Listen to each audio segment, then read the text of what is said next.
We are a few days post-2024 presidential election, and today we're asking WMU students how they're feeling about the results. Nervous, scared, definitely. I'm a queer person, so just the fear that a lot of things are going to be taken away from us. And then also I'm going into education, and I don't know if I want to work under the educational reform that is being promised. I'm sad. I had hope. I think we all had hope, but it is what it is. I guess I'm a firm believer in God, so now I'm just gonna let it be in the hands of God. So yeah. I mean, the election went about as even as I thought it would go, but I didn't really have a strong side one way or the other. I'm usually pretty moderate. I just like who I like for the reasons I like, but I think either way it'll be an interesting next 4 years.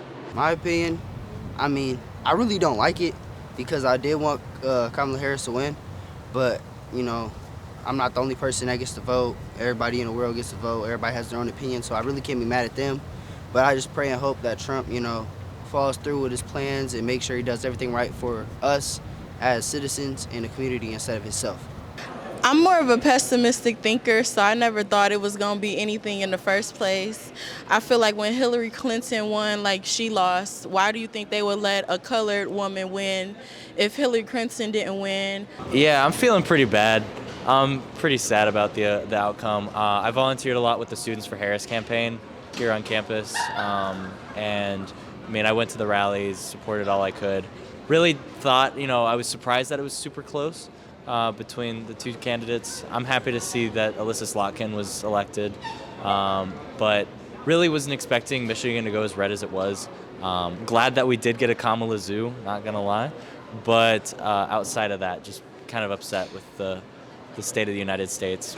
Watching I forget where it was, but there was an arena where Trump actually spoke and posed the final calls, and his speech was not what I expected from all the things that I've heard in the media about Trump and kind of the influences in my life and what I see was not what I heard. It was actually very good in the sense of him wanting a well-rounded approach for all Americans, not just white Americans, black Americans, but African Americans, Asian Americans, Mexican Americans, Hispanic Americans, because not all.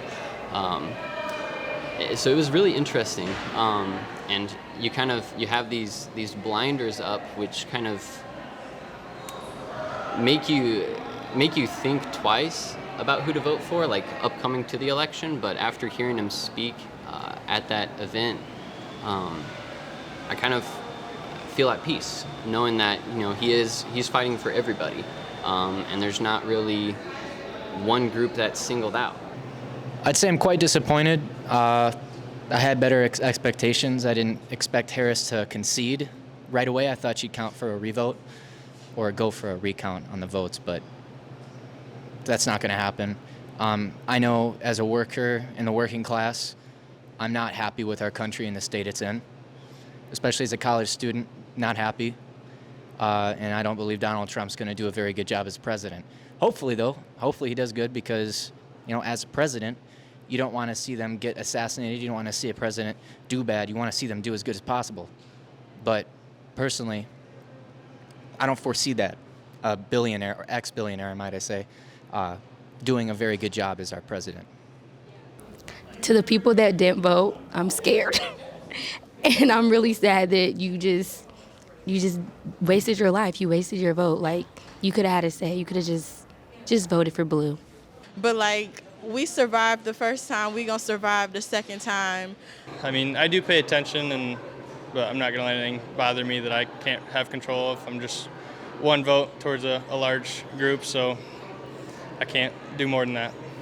I'm supporting all my friends that got their rights taken away in this election or are worried about their rights being taken away this election. Just kind of, spending time with them, just talking about the election, talking about other things, distracting myself every way I can, as well. It hasn't tripped me up one bit. I kind of figured it was going to happen anyways. Personally, nothing against Harris. That's who I voted for. but she just didn't give off that superpowerness, I guess I would say, because she doesn't have that quality that most people are looking for today. And sadly, Trump does have that. He has that very outgoing personality. Donald Trump will begin his second term as United States President January 20th, 2025. In Kalamazoo, I'm Cori Osterman, Western Herald.